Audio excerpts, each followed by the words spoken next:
ओम शांति। आज की तारीख है 14 सितंबर 2022। साकार महावाक्य। बाबा कहते, मीठे बच्चे, ये रावण की शोक वाटिका है। ये रावण की शोक वाटिका है जिसमें सब दुखी हैं। अभी तुम रावण को भगा रहे हो, फिर जय जयकार हो जाएगी। सब अशोक वाटिका में चले जाएंगे। बाबा कहते, मीठे बच्चे, ये रावण की शोक वाटिका है जिसमें सब दुखी हैं। अभी तुम रावण को भगा रहे हो, फिर जय जयकार हो जाएगी। सब अशोक वाटिका में चले जाएंगे। सुना? कहाँ चले जाएंगे? अशोक वाटिका में। अभी रावण को आप भगा रहे हो, फिर ये शोक वाटिका अशोक वाटिका बन जाएगी। भगा रहे हो रावण को, भाग जाए यहां से। हा? भगा रहे हो ना? आज का प्रश्न, प्रजा में भी ऊंच पद किस आधार पर प्राप्त होता है? हो सकता है माना प्रजा में भी ऊंच पद किस आधार पर प्राप्त होता है, उसका मिसाल कौन सा है? प्रजा में भी ऊंच पद किस आधार पर प्राप्त हो सकता है? माना अगर प्रजा ही बनना हो, उसमें भी ऊंच पद प्राप्त हो सकता है। उसका मिसाल कौन सा है? उसका मिसाल दिया जाता है, चलो और नहीं तो तुम इतना तो करो। क्योंकि जो राजा बनने वाला होगा वो सर्व समर्पण करेगा। तो अगर प्रजा में भी ऊंच पद भी पाना है तो चलो इतना तो करो। उसका मिसाल कौन सा है? उत्तर, प्रजा में ऊंच पद पाने के लिए जो भी चावल मुट्ठी तुम्हारे पास है, वह सब सौदा में मिसल बाप हवाले करो। जो भी चावल मुट्ठी तुम्हारे पास हैं, वे सब सौदा में मिसल बाप हवाले करो। दिखाते हैं ना, सोदामा ने चावल मुट्ठी दी तो मैल मिल गए। दिखाते हैं ना, सोदामा ने चावल मुट्ठी दी तो मैल मिल गए। बाकी राजाई पद के लिए तो अच्छी रीति पढ़ना है।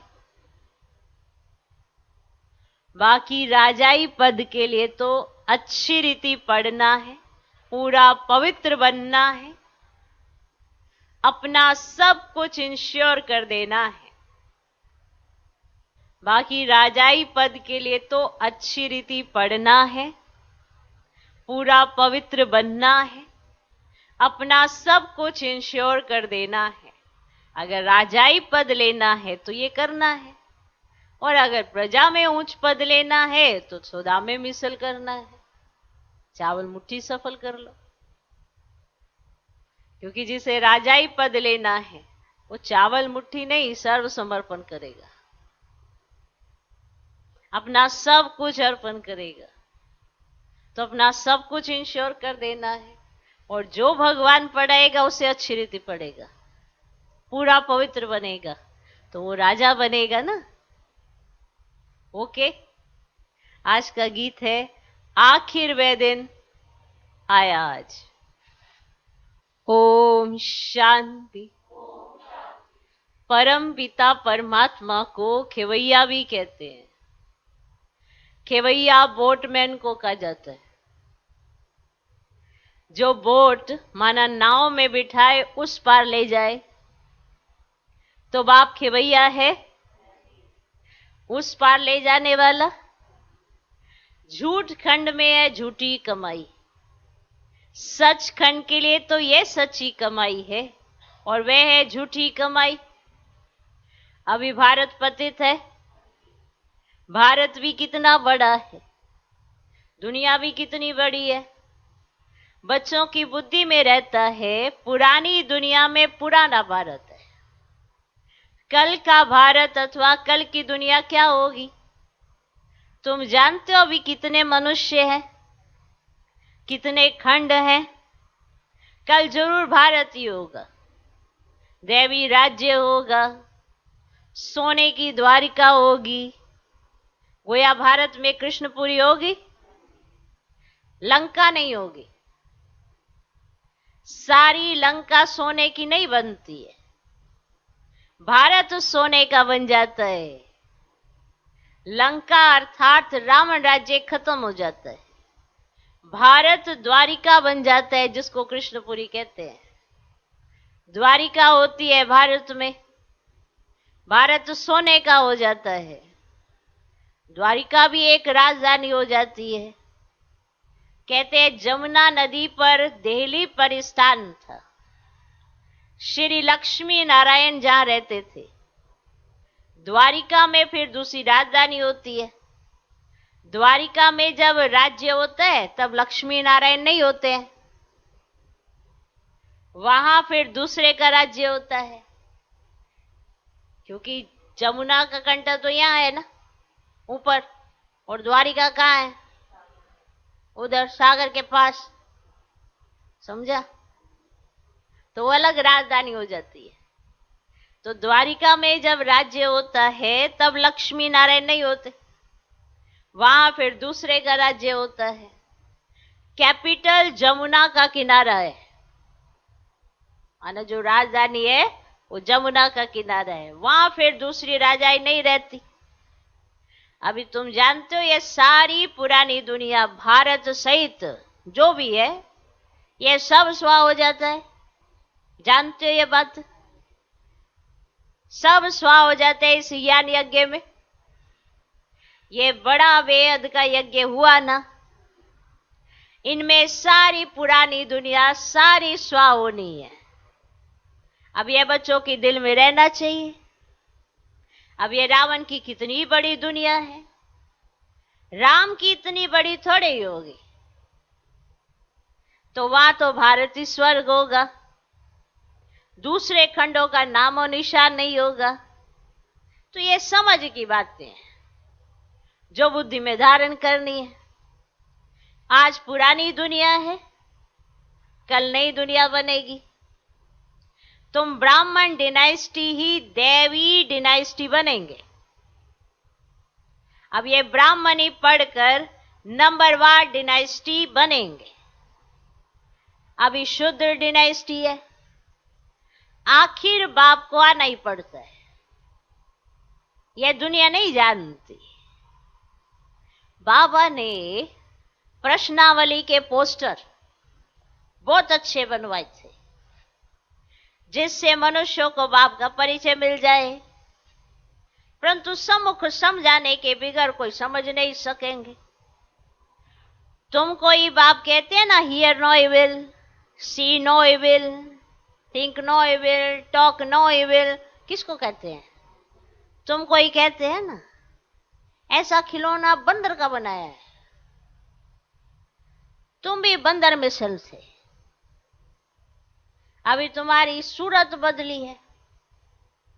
अब जिनमें 5 विकार है उनको ही कहेंगे बंदर। क्या कहेंगे उनको? बंदर। जैसे नारद की सूरत दिखाई है, उसने कहा, किसने? नारद ने कहा हम लक्ष्मी को वरे, तो कहा कि आईने में अपना मुंह भी देखो। आईना होता है ना, उसमें अपना मुंह तो देखो। लक्ष्मी को वरे, क्या कहा? अपना आईने में मुंह देखो। तो ये तो एक कथा बना दी है, बातें सारी यहां की है। अब यहां पूछते हैं ना बाबा से कि बाबा मैं नारायण बन सकता हूं, माना लक्ष्मी को वर सकता हूं? तो बाबा कहते बन सकते हो, पर पहले बंदरपना तो छोड़ो। तो क्यों नहीं वर सकते हो? बाबा ने तुमको समझदार बनाया है, फिर तुम्हारे द्वारा सभी आत्माओं को रावण की जंजीरों से छुड़ाए शिवालय में ले जाते हैं अथवा अशोक वाटिका में ले जाते हैं। इस समय सब अशोक वाटिका में। अभी तुम रावण को भगा रहे हो, फिर जय जयकार हो जाएगी। सब भक्तियां सीताएं हैं, एक राम ही भगवान है। पुकारते भी ना हे राम, तो वास्तव में राम शिव बाबा को कहा जाता है। यहां त्रेता वाले राम की बात नहीं हो रही है, यहां जो राम है वो शिव बाबा है। बाबा ने आकर समझाया है, राम ही आकर सबकी सदगति करते हैं। राम माना कौन? शिव बाबा। स्वर्ग में ले जाते हैं जिसको राम राज्य कहा जाता है। बाबा ने पोस्टर बहुत अच्छे बनवाए थे। तुम बच्चों को गीता पाठशालाओं में जाकर समझाना है। हम लिखते भी है ना परम पिता, फिर पूछते हैं कि परम पिता परमात्मा के साथ आपका क्या संबंध है? जरूर कहेंगे वे सबका बाप है। अच्छा, जब हम उनके बच्चे हैं, वह तो बेहद का बाप नई दुनिया रचने वाला है, फिर तो हमको जरूर स्वर्ग में होना चाहिए। अब यहां नर्क पतित दुनिया में क्यों पड़े हो? लक्ष्मी नारायण का राज्य क्यों नहीं है? भारत को स्वर्ग का राज्य था ना, अब कलयुग में रावण राज्य।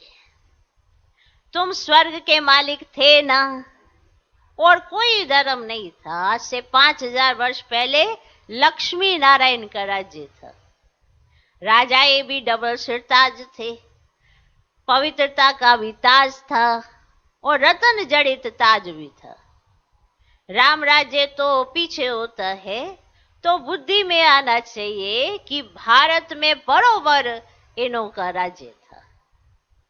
अब ये लक्ष्मी नारायण ही पहले पहले नंबर में है, और सतयुग में दैवी गुणों वाले मनुष्य थे। फिर 84 जन्म भी इन्हों को ही लेने पड़ते हैं। अब वे लक्ष्मी नारायण कहाँ हैं? सब पतित दुनिया में है ना। फिर उन्हों को बाप बैठ राजयोग सिखलाते हैं। जिन्होंने अपना राज्य गवाया है, वही फिर राजधानी प्राप्त करने के लिए फिर से राजयोग सीख रहे हैं। तुमको याद है कि हर 5000 वर्ष के बाद राज्य लेने बाप द्वारा राजयोग सीखते हैं? याद है? आधा कल्प सुख का राज्य करते हैं, फिर आधा कल्प रावण राज्य में दुख का राज्य होता है। अभी हम फिर पढ़ रहे हैं। हर 5000 वर्ष के बाद भगवान बाप आकर पढ़ाते हैं। भगवान आज कौन सा भगवान है ना? वे तो कृष्ण के लिए ही तो कह देते हैं। अब तुम तो कहते हो एक ही निराकार शिव भगवान है। अब श्री कृष्ण तो देवता है। फिर पूछा जाता है, प्रजापिता ब्रह्मा से क्या संबंध है? अब वह तो पिता ठहरा ना। अब एक दादा एक बाबा। इस समय तुमको 2 बाप है। तीसरा है लौकिक शरीर देने वाला बाप। अब ये 2 है प्रजापिता ब्रह्मा और शिव बाबा। लौकिक बाप से तुम हद का वर्षा लेते हो। अब पारलौकिक बाप कहते हैं मेरे से बेहद का वर्षा लो।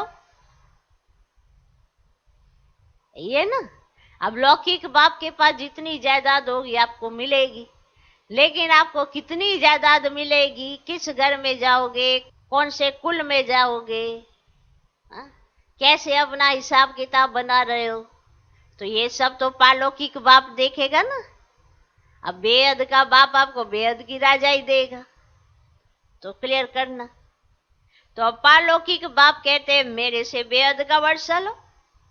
परम पिता परमात्मा आकर पतितों को पावन बनाते हैं और राज्य करने लायक बनाते हैं। तीसरा प्रश्न फिर पूछा जाता है कि गीता का भगवान कौन? ठीक। अब मनुष्य तो कह देते हैं श्री कृष्ण। तुम कहते हो कृष्ण गीता का भगवान है ही नहीं, प्रजापिता ब्रह्मा को भी भगवान नहीं कहा जाता, शिव को ही भगवान कहेंगे क्योंकि वह निराकार और यह प्रजापिता ब्रह्मा है साकार, तो भगवान एक शिव ही ठहरा। अब ये भी बाबा ने समझाया है, तुम शिव शक्तियां हो, सेना भी हो, तुम विकारों को छोड़ निर्विकारी पावन बन राज्य लेती हो, फिर ये राम राज्य खत्म हो जाएगा। अभी तुम अपनी राजधानी स्थापन कर रहे हो, कल इनके मालिक बनेंगे। लक्ष्मी नारायण को राज्य किसने दिया? हम कहेंगे इन्हों को राज्य देने वाला परम पिता परमात्मा शिव है, जो अब दे रहे हैं। अब शिव बाबा कहते हैं आगे भी हमने इनको तुमको राज्य दिया था ना, अब फिर सिखला रहा हूं। अब यह सब खत्म हो जाएगा, पावन दुनिया स्थापन हो जाएगी, फिर तुम वहां सोने हीरो के महल बनाएंगे, राज्य करेंगे। तुम्हारी एम ऑब्जेक्ट ही है, सो हम लक्ष्मी नारायण बन रहे हैं। अब ये है ही ना ऊंचते ऊंच पद, इन्हों को किसने पढ़ाया बताओ? लक्ष्मी नारायण को किसने पढ़ाया? अब जरूर ऊंचते ऊंच बाप ने पढ़ाया है, जो इन्होंने इतना ऊंच पद पाया। अब फिर से राजयोग सीखते हैं, जो फिर भविष्य में ये पद पाएंगे। तो इतने में सब धर्म खत्म हो जाएंगे। ब्रह्मा द्वारा देवी धर्म की स्थापना और शंकर द्वारा पुरानी दुनिया का विनाश, फिर विष्णु द्वारा पालना, लक्ष्मी नारायण फिर पालना करेंगे उसी देवी कुल की। अब ये समझने की बातें है ना, समझने की बातें, हाँ है ना, समझने की बातें आ रही, समझ आ रही। तुम्हारी जो जीवन है ना, इनको अमूल्य कहा जाता है। बहुत बहुत बहुत अमूल्य जीवन है तुम्हारी। शिव बाबा द्वारा तुम्हें यहां लॉटरी मिलती है, रेस में जो पहला नंबर आता है उनको बड़ा इनाम मिलता है ना। अब रेस है तो जो पहले नंबर पे आएगा उसको बड़ा इनाम, तो ये लक्ष्मी नारायण पहले नंबर में, इन्हों की दौड़ी तुमसे जाती है। अब पहले नंबर में है ब्रह्मा, फिर सरस्वती, इनको योग बल की दौड़ी कहा जाता है। अब बाबा ने समझाया है, सतयुग में पहले लक्ष्मी फिर नारायण कहेंगे। अब यहां तो सरस्वती ब्रह्मा की बेटी है, इसीलिए सरस्वती ब्रह्मा नहीं कहेंगे, समझा? वहां पे लक्ष्मी नारायण कहेंगे। अब यहां सरस्वती ब्रह्मा की बेटी है, इसलिए सरस्वती ब्रह्मा नहीं कहेंगे। कितना विशेष पॉइंट है, देखो समझने की बात है ना। इसलिए ब्रह्मा सरस्वती, मतलब ब्रह्मा की बेटी है सरस्वती, और वहां पर लक्ष्मी नारायण कहा जाता है। बहुत बहुत विशेष पॉइंट है। अब यहां तो सरस्वती ब्रह्मा की बेटी है, इसीलिए सरस्वती ब्रह्मा नहीं कहेंगे, पहले ब्रह्मा फिर उनकी बेटी सरस्वती। तो पहले सरनेम आएगा ना, पहले पिता का नाम आएगा, फिर उनकी बेटी सरस्वती। जगत पिता और जगत माता कहेंगे। अब ये स्त्री पुरुष तो हो ही ना सके, ये फिर जब सतयुग में जाएंगे तब नाम बदल जाएगा। पहले लक्ष्मी फिर नारायण, यहां पहले ब्रह्मा फिर सरस्वती है, क्योंकि बेटी है ना। अभी तुम जानते हो मनुष्य से देवता बनते हैं, जितना जास्ते पुरुषार्थ करेंगे उतना ऊंच पद मिलेगा। तुम जैसे बेगर टू प्रिंस बन रहे, अच्छी रीति पढ़ाई पढ़ेंगे तो राजा बनेंगे, अच्छी रीति नहीं पढ़ेंगे, पवित्र नहीं बनेंगे, नहीं रहेंगे पवित्र तो राजा ही भी नहीं पाएंगे। शिव बाबा तो राजाई का वर्षा देते हैं, अगर कोई राजाई नहीं लेते हैं, पवित्र नहीं बनते हैं तो प्रजा में चले जाते हैं। अच्छा, प्रजा में भी नंबरवार है। कोई पूछते हैं प्रजा में हम उच्च पद पा सकते हैं, कहीं पूछते हैं चलो हम राजा तो बन नहीं सकते, अवस्था तो ऐसी है, दिखाई तो पड़ता ही है। अच्छा, प्रजा में हम उच्च पद कैसे पाए? फिर मिसाल समझाया जाता है सुदामा का। चावल मुट्ठी दी तो मैल मिल गए। अब यहां जो चावल मुट्ठी देते हैं तो 21 जन्म लिए मैल मिल जाते हैं। अब ये है इंश्योरेंस। हर एक अपने को इंश्योर करते हैं भगवान के पास। ईश्वर अर्थ गरीबों को देते हैं, कोई अन्न देते, कोई धन देते हैं, कोई फिर मकान बना कर देते हैं। धर्माऊ जरूर कुछ ना कुछ निकालते रहते हैं, क्योंकि पाप बहुत करते हैं, इसलिए दान पुण्य करते हैं। तो गोया इंश्योर किया ना। अब दान पुण्य अनुसार दूसरे जन्म में अच्छे घर में जन्म मिल जाता है।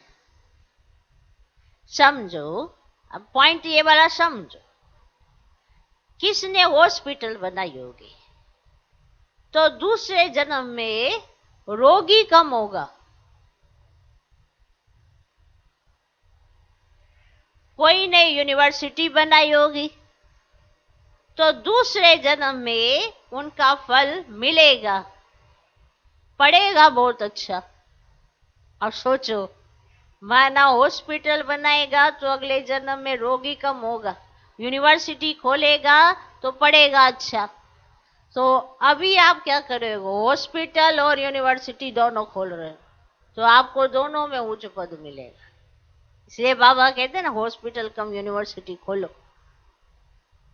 कितना वंडरफुल बाबा है। तो ऐसे यूनिवर्सिटी बनाई होगी तो दूसरे जन्म में उनका फल मिलेगा, पड़ेगा बहुत अच्छा। अब वह हुआ इनडायरेक्ट दान पुण्य करना। सोचो, वो इनडायरेक्ट करने में भी फल देता है। ऐसा है बाबा हमारा, इनडायरेक्ट किया तो भी फल देता है। अभी तो बाप डायरेक्ट कहते हैं कि जितना इंश्योर करेंगे 21 जन्मों के लिए तुमको भविष्य में मिलेगा। माना अभी संगम पर जो आप लगाओगे, जो सफल करोगे, वो 21 जन्मों तक आपको मिलेगा ही मिलेगा। फिर जितना करो, बाप तो दाता है।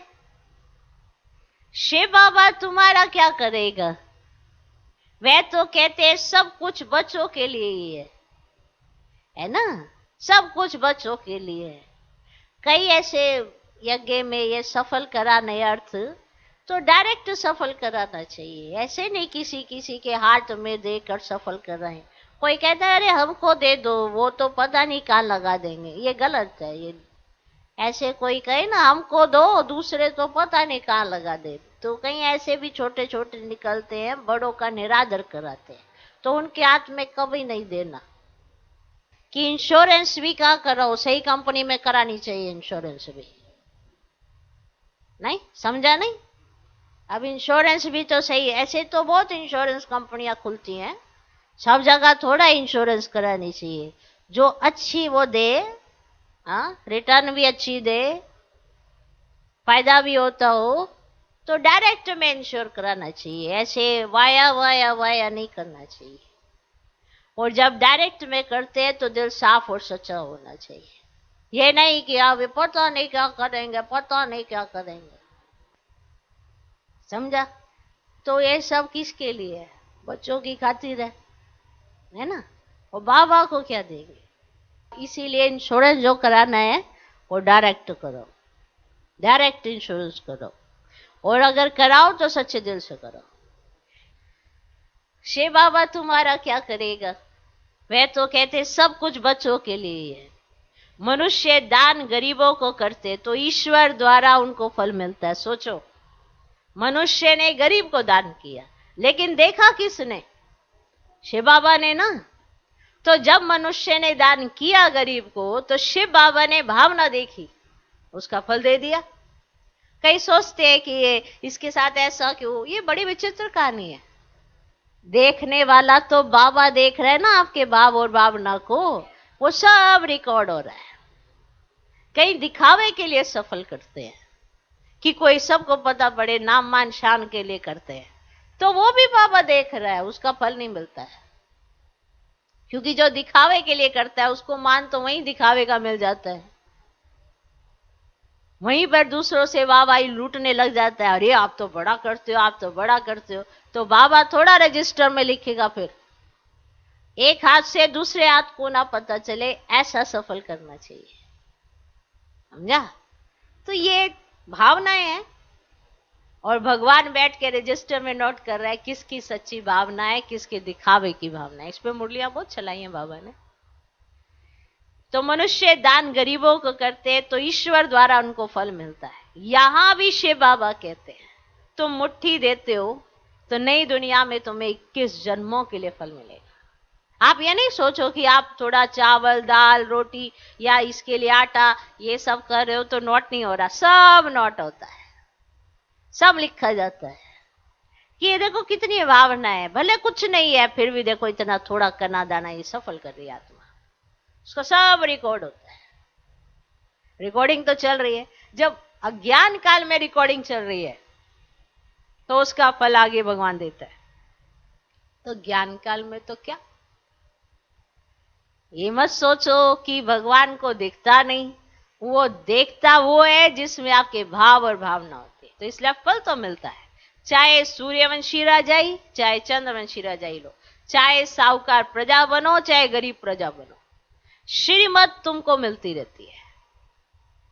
जिससे तुम श्रेष्ठ राजा रानी बनेंगे या तो प्रजा, सो तो साक्षी होकर देखते रहते हो। बाप कहते हैं तुमको जो चाहे सो लो। इनको इंश्योर मैग्नेट कहा जाता है, यह है गुप्त। आप जितना इंश्योर करते हो ये मैग्नेट है, इसको सब पता पड़ता है, पर है गुप्त। जिस दिन आप ये राज समझ जाओगे उस दिन किसी के आगे कोई शो नहीं करोगे मैंने क्या किया है और मैं क्या कर रहा हूं। आप सिर्फ करने पर यकीन रखोगे। आज मनुष्य करने के साथ दिखावे पर यकीन रखता है, इसीलिए उसको फल नहीं मिलता है, ना उससे प्रत्यक्ष खुशी की अनुभूति होती है। क्योंकि कोई देखे तो उसे महसूस है कि हाँ मैंने कुछ किया। तो जब कोई नहीं देख रहा है तब भी तो वो देख रहा था। आज दिखावा करके क्या मिल जाएगा भाई। अभी तुम जानते हो बाबा सम्मुख आया हुआ है, हमको 21 जन्मों का वर्षा देते हैं। जितना इंश्योर करेंगे, बाबा कहते हैं हमारा बनेंगे तो तुम्हारा हक है राजाई लेना। बाप का कैसे बनते हैं? कहते बाबा हमारे पास यह है। बाप कहते तुम तो कहते हो ना ये सब ईश्वर ने दिया है, बस ऐसा नहीं समझो कि यह मेरा है। बस हो गया खेल। बस भले आप सब कुछ यूज करो, सब कुछ प्रयोग में लाओ, पर ये नहीं कहना ये मेरा है। अपना ममत्व नहीं रखो। ममत्व रखेंगे तो राजाई नहीं मिलेगी। कितनी वंडरफुल बात है। देखो जहां आपने ममत्व रखा आपके सिर पर राजाई नहीं होगी। आपने ममत्व नहीं रखा, प्रयोग किया, न्यारे होकर राजाई मिलेगी। गृहस्थ व्यवहार में रहते श्रीमत पर चलो तो ममत्व नहीं देगा। तुम्हारी तो गारंटी थी ना बाबा आप आएंगे तो हम आपके बन जाएंगे। मेरे तो एक आप ही हो। अब बाप के पास जाते हैं, बाबा फिर स्वर्ग में भेज देंगे। बाबा रोज रोज सुनाते रहते सुनाते सुनाते कितने वर्ष हो गए। अब बाकी थोड़ा समय है। ये बाबा का लॉन्ग बूट है ना, बाबा ने पुरानी जूती में प्रवेश किया है। कहते हैं बच्चों को सृष्टि के आदि मध्य अंत का समाचार सुनाता हूं। मैं नॉलेजफुल, ब्लिसफुल लिबरेटर हूं, सुख करता दुख हरता हूं। जितना तुम बाप को याद करते जाएंगे तो पाप कटते जाएंगे। अच्छा, मीठे मीठे सिकिलदे बच्चों प्रति माता पिता बाप दादा का याद प्यार और गुड मॉर्निंग। रूहानी बाप की रूहानी बच्चों को नमस्ते। हम रूहानी बच्चों की भी रूहानी बाप को नमस्ते नमस्ते नमस्ते। Good morning good morning good morning. धारणा के लिए मुख्य सर पहला पॉइंट, राजाई पद लेने के लिए पूरा श्रीमत पर चलना है। राजाई पद लेने के लिए पूरा श्रीमत पर चलना है। किसी भी चीज में ममत्व नहीं रखना है। किसी भी चीज में ममत्व नहीं रखना है। मेरा तो एक बाप, यही पाठ पक्का करना है। मेरा तो एक बाप, यही पाठ पक्का करना है। दूसरा point, hear no evil, see no evil, talk no evil. Hear no evil, see no evil, talk no evil. बाप के इस डायरेक्शन पर चल, मंदिर लायक बनना है। बाप के इस डायरेक्शन पर चल, मंदिर लायक बनना है।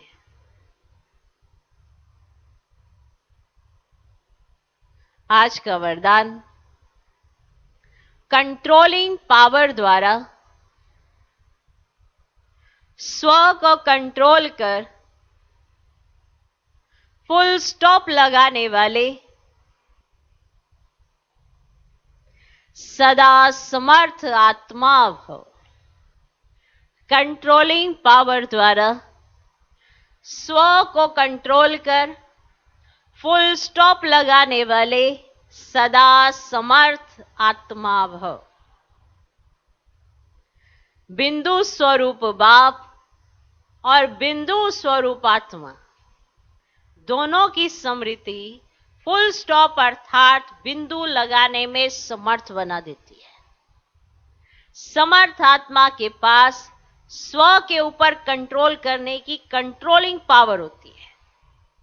वे दूसरों को कंट्रोल नहीं करते, लेकिन स्व पर कंट्रोल रख परिवर्तन शक्ति को कार्य में लगाते हैं। उनमें रॉन्ग को राइट करने की शक्ति होती है। वे कभी ऐसे नहीं कहते कि क्या मुझे ही मरना है, मुझे ही सहन करना है। वे ऐसे नहीं कहते कभी कि क्या मुझे ही मरना है, हर जगह मुझे ही सहन करना है।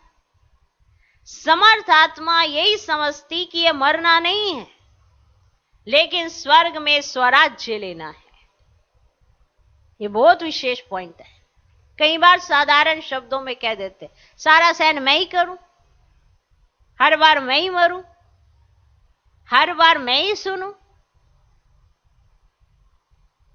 पर जो समर्थ आत्मा होती है वो ये नहीं कहती है। वो ये समझती है कि मरना नहीं है, ये सहन करना नहीं है, ये स्वराज्य लेना है स्वर्ग में। इसीलिए याद रखना चाहिए कि आप जो करते हैं, आपको देख बाबा रहा है ना, तो आप ये क्यों सोचते हैं कि आप ऐसा करते हैं ना तो दूसरे ज्यादा दबाते हैं, ऐसा करते हैं ना इसलिए दूसरे ज्यादा अंडर रखते हैं। ये दुनिया की परिभाषा है, भगवान की नहीं, भगवान के बच्चों की भी नहीं होनी चाहिए। कहीं ऐसी बड़ी साधारण शब्दों में कह देते हो, मैं दब जाता ना इसलिए तुम मुझे ज्यादा दबाते हो, मैं सहन करता हूं ना इसलिए तुम मुझे और सहन करवाते हो, मुझे ही तो मरना पड़ता है, तुमको तो कोई कुछ कहता ही नहीं है ना सुनाता है। मेरे साथ ही तो ऐसा चलता आ रहा है। कई ऐसा बड़ा साधारण शब्दों का प्रयोग करके कह डालते अपने अंदर की बात, तो पता पड़ता है। और बाबा जो देख रहा है कि ये तो नंबर 1 बनने वाली आत्मा है, और ये थोड़ी सी छोटी छोटी बात में ऐसे दिल शिकस्ती ले लेती है। ये ऐसा नहीं करना चाहिए, उसको ऐसा नहीं कर, ये निर्णय बड़ी जल्दी लेती है आत्मा। कभी ये नहीं सोचा कि मुझको क्या करना चाहिए, मुझको क्या नहीं करना चाहिए। आधी बातें तो इसी में खत्म हो जाएंगी। जो ये सारे सोचते रहते ना, इसको ऐसा नहीं करना चाहिए, उसको वैसा नहीं करना चाहिए, उसको ऐसा नहीं करना चाहिए था, तो मुझको कैसा करना चाहिए था। कभी विचार किया हमने? हमारा व्यक्तित्व कैसा बाबा को चाहिए, वो नहीं हम कभी सोचते हैं। उसको क्या नहीं करना चाहिए, इसको नहीं करना चाहिए, उसको वैसा नहीं करना चाहिए। तो जो समर्थ आत्मा होती है वो ऐसा कभी नहीं कहती है। उसको लगता है कि आज संगम पर भगवान मेरे साथ है, ये सब चीजें क्या बड़ी बात है। सोचो, संगम पर इतना सारा नॉलेज आपके पास है, उस नॉलेज से आप कितना ऊपर उठ सकते हो। लेकिन अगर नॉलेज को भी समृद्ध कर देते हो तो फिर पता नहीं बोझ ही लेके घूमते रहते हो। तो कहाँ नशा चढ़ेगा कि मेरे को कौन मिला है। ये नशा चढ़ाने के लिए भी देखना भी तो पड़ता है ना, आपको मिला क्या है। अगर आपको इतनी प्राप्तियां भी हो रही हो फिर भी आप दुखी हो सकते हो, क्योंकि वैसे ही दुखधाम है ये। तो आपको दुख का कारण तो कई बन जाएंगे। सुबह सुबह उठूं, ये एक बड़ा दुख। फिर खाने का सोचूं, ये और बड़ा दुख। ये पेट क्यों लगाया भगवान, ये बड़ा और दुख। अब इसके लिए कमाऊं, ये बड़ा दुख। मैं स्वस्थ कैसे रहूं, ये बड़ा दुख। मैं दवाई खाऊं ना खाऊं, ये बड़ा दुख। दुख के कारण तो अनेक है, सुख का क्या कारण है। जिसे संगम पर भगवान मिल गया हो वो सुख की दुनिया के बारे में सोचे। वो ये सोचे मुझे क्या मिला है, वो ये ना सोचे कि उसको क्या मिल रहा था, क्या हो गया। कहीं ये सोचते रहे मेरा पास्ट का कर्म ऐसा, वो डिलीट हो सकता है। पहले प्रेजेंट पे तो ध्यान दे लो ताकि फ्यूचर संवर जाए। पास्ट की रिकॉर्डिंग पर बड़ा ध्यान देते हैं और प्रेजेंट खराब कर देते हैं। जो प्रेजेंट में रिकॉर्डिंग हो रही है उस पर थोड़ा ध्यान देकर फ्यूचर की तो सेटिंग कर लो अच्छी। लेकिन मुझे पास्ट की रिकॉर्डिंग की चिंता करने के कारण जो मेरा प्रेजेंट है वो भी पास्ट ही बने जा रहा है, तो मेरा फ्यूचर क्या होगा भाई। क्या कहते हैं बाबा, कहते हैं कि ड्रामा बार बार रिपीट होता है। हाँ बाबा कहते हैं, पर तुमने क्या नूंदा है रिपीट करने के लिए, तो तुमसे ही पूछा जाएगा ना। तुमने बैठकर बाबा की याद में समय बिताया या व्यर्थ में जाकर इधर उधर ताका झाकी की, ये तो तुमसे ही पूछा जाएगा ना। रिपीट तो होता है, पर तुमने रिपीट होने के लिए नूंदा क्या है, ये भी तो तुमसे ही पूछा जाएगा, क्योंकि हर चीज तो आज तुम्हारे हाथ में है। तो जैसा चिंतन आप करोगे वैसा चरित्र अपना बनाओगे। अब चिंतन कैसा आए उसके लिए बाबा ने इतने श्रेष्ठ संकल्प देने के लिए आपको मुरली दी है, तो मुरली पर अटेंशन दो। ये ऐसा वो ऐसा, ऐसा करने से तो इतना पूरा जन्म ही बिता दिया है, अब भी यही करते रहेंगे। माना छोटी छोटी बातों में हलचल में आने वाली बात होती नहीं है, पर लानी है क्योंकि स्थिति अच्छी नहीं है। अब स्थिति अच्छी कैसे बने, जब बाबा की स्मृति रहे तो स्थिति बने कि बाबा ने कहा इस पे ऐसा नहीं सोचना, इस पे ऐसा सोचना, तब तो अच्छी स्थिति बने। ओके, तो समर्थ आत्मा कभी ये नहीं समझती कि मुझे मरना पड़ता है, मुझे सहन करना पड़ता है। वो हमेशा समझती है कि मैं स्वर्ग में स्वराज्य ले रही हूं, क्योंकि जितना आज आपका अपने ऊपर राज्य होगा उतना ही स्वराज्य होगा स्वर्ग में। अब आप ये देख लो कि आपका अपने ऊपर का स्लोगन, बाप को प्रत्यक्ष करने के निमित्त वही बन सकते जिनके हर संकल्प में दृढ़ता की विशेषता है। ये नहीं आज संकल्प करें ये करेंगे और थोड़ी देर बाद नहीं नहीं चलो छोड़ो, फिर उसके बाद संकल्प करें ये करेंगे, चलो चलो चलो छोड़ो। दृढ़ता ही ना हो तो बाबा को कैसे प्रत्यक्ष करेंगे। बाप को प्रत्यक्ष करने के निमित्त वही बन सकते जिनके हर संकल्प में दृढ़ता की विशेषता